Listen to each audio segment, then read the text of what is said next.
नमस्कार, आप देख रहे हैं लोकोत्तर न्यूज। मैं हूं आपके साथ हर्षिता। आइए करते हैं खबरों से शुरुआत। कोरोना की दूसरी लहर आउट ऑफ कंट्रोल होती जा रही है, जिसके लिए सरकार के फैसले के बाद शुक्रवार शाम से मध्य प्रदेश के सभी शहरों में 60 घंटे का लॉकडाउन शुरू हो गया।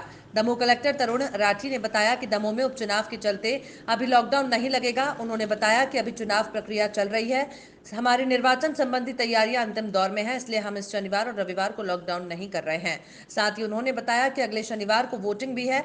कलेक्टर राठी ने बताया कि इसके बाद हम सरकार के गाइडलाइन नियमों का पालन करेंगे। साथ ही उन्होंने कहा कि इस दौरान हम कोरोना के प्रति लोगों को जागरूक भी कर रहे हैं। दमोह में लॉकडाउन न लगने पर कांग्रेस विधायक पीसी शर्मा ने सरकार पर हमला बोलते हुए कहा कि ये सरकार की विफलता है। उन्होंने सरकार की बड़ी बड़ी सभाओं पर प्रश्न भी खड़े किए। पीसी शर्मा ने कहा कि दमोह में भी लॉकडाउन होना चाहिए। उन्होंने बताया कि हमने चुनाव आयोग से भी दमोह में लॉकडाउन लगाने की मांग की है, क्योंकि वहां 2300 से ज्यादा प्रकरण आ चुके हैं, लेकिन सरकार चुनाव की वजह से छुपा रही है। पीसी शर्मा ने आरोप लगाया, जब सरकार को कोरोना को लेकर मैनेजमेंट करना चाहिए तब जिम्मेदार धरने पर बैठे हुए थे। सरकार की ढिलाई की वजह से प्रदेश में ही ये हाल बने हैं। हमारे निर्वाचन संबंधी तैयारियां अंतिम दौर पे हैं और हमारे प्रशिक्षण, ईवीएम मशीनों की कमीशनिंग आदि चीज़ें भी समानांतर रूप से चल रही हैं। तो अभी हम दमोह में इस शनिवार और रविवार को लॉकडाउन नहीं कर रहे हैं और इसके साथ ही हमारा अगला जो शनिवार है उस दिन वोटिंग भी है, तो इसलिए अभी हम इन दोनों शनिवार और रविवार को लॉकडाउन नहीं कर रहे हैं। आगे से हम 18 तारीख को जो रविवार रहेगा वहाँ आगे से उस दिन से पड़ने वाले प्रत्येक शनिवार और रविवार को जो शासन के निर्देश हैं उनके अनुसार हम लॉकडाउन करेंगे। और अभी हम जो तात्कालिक रूप से 2 दिनों का एक विशेष अभियान हम चला रहे हैं, जिसमें हमारे शासकीय अधिकारी कर्मचारी लोगों को मास्क और सैनिटाइज़र और सामाजिक दूरी इन चीज़ों का पालन सुनिश्चित करने के लिए अभियान चला करके लोगों को जागरूक करेंगे और इस दौरान जो हमारी आदर्श आचार संहिता है उसका पालन करते हुए ये कार्यवाही सुनिश्चित करेंगे। और इसके साथ ही जो विभिन्न प्रकार के आयोजन हैं उसके लिए भी हम एक पृथक से उन आयोजनों में लोगों की संख्या को सीमित करने के लिए पृथक से दिशा निर्देश जारी कर रहे हैं आगामी शनिवार, रविवार और उन दिनों के लिए। वार फुटिंग पे इस पे एक्शन लेना चाहिए, मैनेजमेंट करना चाहिए। उस समय सरकार धरने बैठ जाती है 24 घंटे और पूरा एडमिनिस्ट्रेशन वहीं लग जाता है और सब चीज़ें स्थिर हो जाती हैं। ये नौटंकी है। आज जिस तरह से कोरोना फैला है कि कहा जा रहा है कि शाहपुरा और कोलार ये 19 तारीख तक लॉकडाउन हो जाएगा। भोपाल और सब बड़े शहरों में, पूरे मध्य प्रदेश शहरों में 60-60 घंटे का लॉकडाउन है। ये सरकार का फेलर है। फेलर ये है कि एक बार लॉकडाउन हुआ, स्थिति सुधरी, लेकिन सरकार ने जो ढील दी, बड़ी बड़ी सभाएं सरकार ने की, बड़े बड़े भारतीय जनता पार्टी ने कार्यक्रम किए, दूसरों को भी करने के लिए मजबूर किया, उसकी परिणति ये है। हमारा ये कहना है कि जब आप लॉकडाउन लगा रहे हैं पूरे प्रदेश में तो दमोह में क्यों नहीं लगा रहे हैं? मैंने चुनाव आयोग को भी लिखा था कि भाई जैसे 48 घंटे पहले वहाँ लोगों को हटा दिया जाता है, वैसे आप 15 दिन पहले हटा दीजिए, वहाँ से कोई जाए नहीं। क्योंकि ये कोरोना वहाँ भी फैल रहा है। 3 लोगों की कल परसों में वहाँ डेथ हुई है और 150 से ज़्यादा लोगों की जान चली गई है। कई संक्रमित 2300 केसेस संक्रमित उसके रिजल्ट ही बता रहे हैं। तो ये दमोह की जो स्थिति होगी ये भयावह होगी। इसलिए चुनाव आयोग से भी मांग है कि वो प्रतिबंध लगाए और सरकार से भी कि वहाँ पे भी लॉकडाउन लगाए, जैसे सभी नगर पालिका और नगर निगम क्षेत्रों में आपने लॉकडाउन लगाए, क्योंकि वहाँ के लोगों की जान भी कीमती है, वो उनको भी बचाया जाए। दूसरी, अस्पतालों में बेड नहीं है। लगातार मुख्यमंत्री और सरकार कह रहे हैं कि बेड का इंतजाम करेंगे। कब करेंगे? कल 40 से ज़्यादा लोगों की शव भदभदा विश्राम घाट में दाह संस्कार किया गया। अफरा तफरी इतनी है कि शव बदले जा रहे हैं। हिंदू परिवार का मुस्लिम को जा रहा है, मुस्लिम का हिंदू। ये क्या हो क्या रहा है? सरकार कर क्या रही है? और दूसरा, रेमडेसिविर इंजेक्शन मिल नहीं रहा है बाज़ार में। कल 5 की हमारे बहुत ही रोज़ लोगों को ज़रूरत थी, तो बड़ी मुश्किल से मैं फ़ोन करके 4-5 मिले और ये लाइफ सेविंग ड्रग है, ये क्यों नहीं मिल रहा है? इंदौर के हमारे विधायक संजय शुक्ला ने कलेक्टर को ब्लैंक चेक दे दिया कि गरीबों के लिए बचाने के लिए इंजेक्शन दिलवाइए और इसमें जितना पैसा भरना हो भर लीजिए।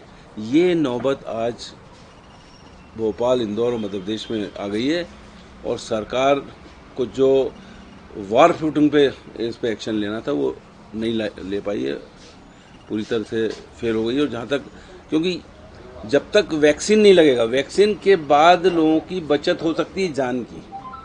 और दिल्ली से पाकिस्तान फ्री, विदेशों के जाके वाहवाही लूटना चाहते हैं और वहाँ पैसा कमा जाते हैं। भाई वैक्सीन रोको देश में और मध्य प्रदेश में और वैक्सीन लगाओ। और हमारा नारा मैंने उस दिन भी कहा था कि न 45 न 60, वैक्सीन लगे सबको आज और अभी और आज, सबको वैक्सीन लगे अभी और आज। ये नारा की बात हम कर रहे हैं और वैक्सीन ही इसका एक उपाय है। ये मास्क और ये बाकी सब चीज़ें हैं, लेकिन वैक्सीन जब तक नहीं लगेगा और जब तक ये इंजेक्शन अवेलेबल नहीं होगा, जिसकी बिल्कुल भयंकर कमी है, एक इंजेक्शन के लिए हर एक आधे घंटे में फ़ोन आ रहा है कि रेमडेसिविर नहीं मिल रहा है तो दिलाइए। अस्पतालों ने हाथ खड़े कर दिए। रात के 2:30 बजे जेपी अस्पताल में, जेके में एक एडमिट करना था लोगों को, तो सब जगह बेड नहीं है। उन्होंने कहा भाई ऑक्सीजन की कमी है, ऑक्सीजन नहीं है, आप इनको कहीं और ले जाओ पेशेंट को। ये हालत है कि ऑक्सीजन की भी पूरी तरह से भरपूर कमी है और सरकार इसका अरेंजमेंट नहीं कर रही। जबरन के वीडियो कॉन्फ्रेंसिंग और लोगों को रोज़गार देंगे वो, अरे रोज़गार तो लोगों को छिन रहे हैं, कहाँ से रोज़गार दे दोगे? जो रोज़गार हैं, व्यवसाय हैं। कल न्यू मार्केट के अंदर परसों 25 लोगों के फाइन किए गए, 5-5 हज़ार के, सील कर दी गई। कल सील कर दिए गए। लोगों के काम धंधे है नहीं, व्यवसाय हो नहीं रहा है और सील कर रहे हैं, लोगों को परेशान कर रहे हैं। मास्क के नाम से लोगों को 500-500 रुपये का फाइन हो रहा है। कुल मिला के सरकार को ये समझ में नहीं आ रहा कि करना क्या है। सरकार इस पे सबसे राय ले और राय लेकर क्या हो सकता है। लॉकडाउन इसका कहीं पे भी इलाज नहीं है, ये मेरा कहना है। बढ़ रहे कोरोना संक्रमण के बीच भारतीय रेल द्वारा अपने यात्रियों को उनके गंतव्य तक पहुंचाने के लिए पर्याप्त व्यवस्था की गई है। सभी दिशाओं में आवश्यकता अनुसार गाड़ियां चलाई जा रही हैं। प्रतीक्षा सूची पर लगातार नजर रखी जा रही है और आवश्यकता अनुसार गाड़ियों में अतिरिक्त डिब्बे भी लगाए जा रहे हैं ताकि यात्रियों को किसी परेशानी का सामना न करना पड़े।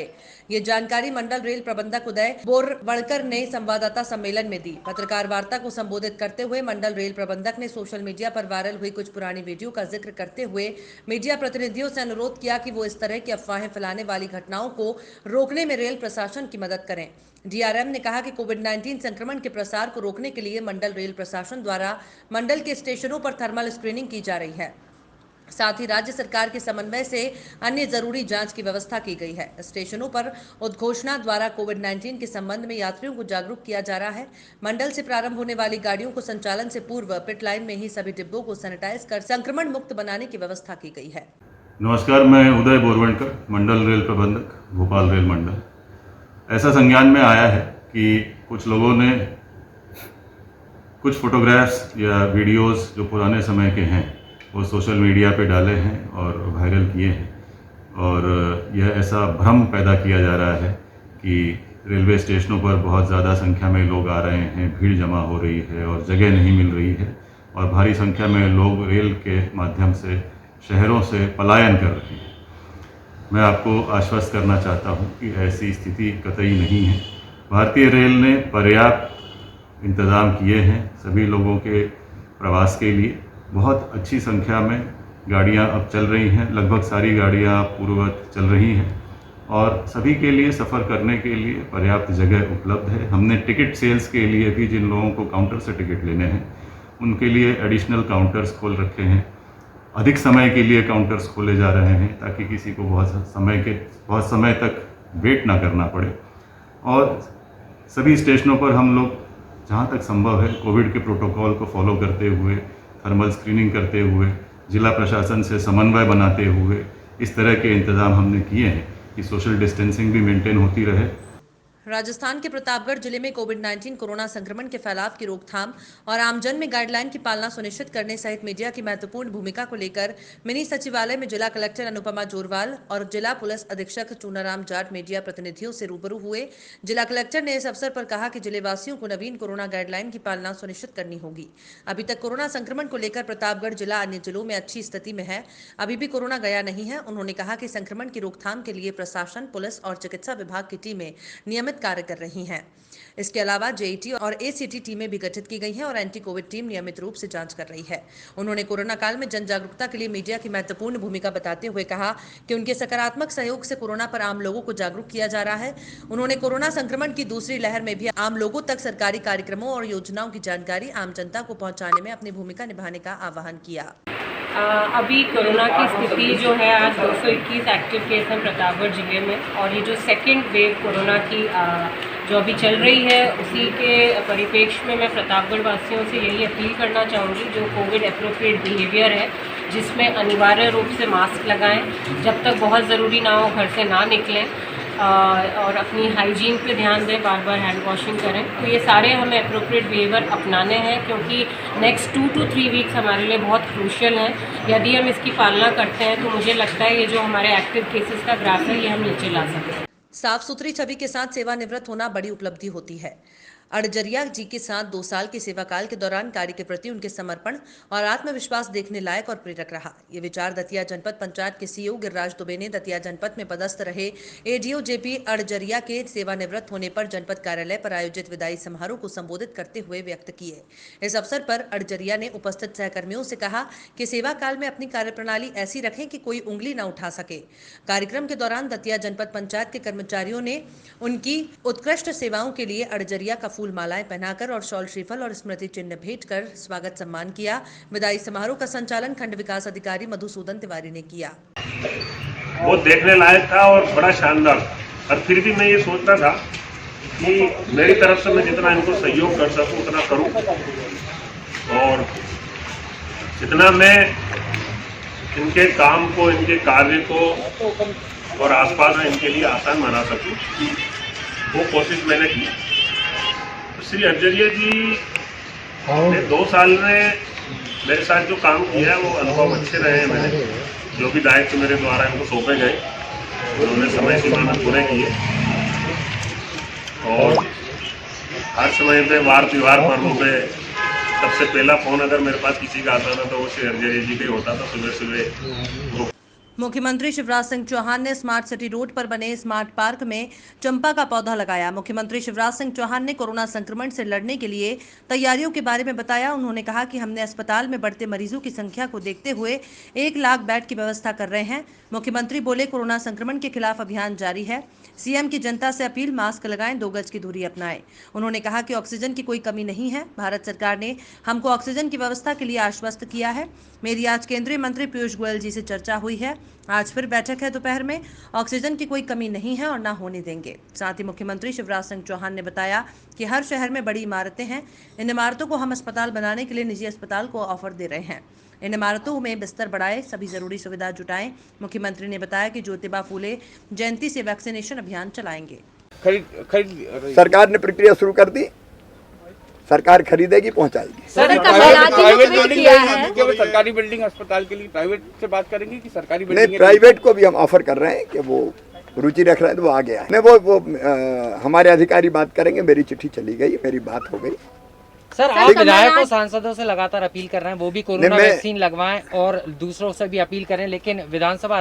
राजस्थान के प्रतापगढ़ में महात्मा गांधी नरेगा योजना और अन्य योजनाओं की प्रगति के संबंध में जिला प्रमुख इंदिरा देवी मीणा और विधायक रामलाल मीणा ने जिला परिषद सभागार में पंचायत समिति प्रतापगढ़, अरनोद, दलोट, सुहागपुरा और धमोतर के प्रधान विकास अधिकारी, सहायक अभियंता, कनिष्ठ तकनीकी सहायकों सहित विभिन्न कर्मचारियों के साथ बैठक कर कोरोना गाइडलाइन का पालन करने, मुख्यमंत्री अशोक गहलोत की महत्वपूर्ण योजना चिरंजीवी बीमा योजना के लिए जनता को जागरूक करने के साथ जिला परिषद की विभिन्न योजनाओं की प्रगति को लेकर निर्देश दिए। विधायक रामलाल मीणा ने कहा कि मुख्यमंत्री द्वारा लागू की गई चिरंजीवी बीमा योजना एक वरदान है। जनता को इसके बारे में जागरूकता करने की आवश्यकता है। साइड पे जाओ, आपको रत्ती में रखने दो, कोई दिक्कत नहीं आएगी। तीसरा, इस कोरोना में जितना तुम गतबार उन्होंने पूरे आप लोगों ने भी पूरी मेहनत करी, सारे डिपार्टमेंट सभी डिपार्टमेंट में पूरी मेहनत करी, कोई तकलीफ नहीं आई। खबरों में फिलहाल इतना ही। आप देखते रहिए लोकोत्तर न्यूज।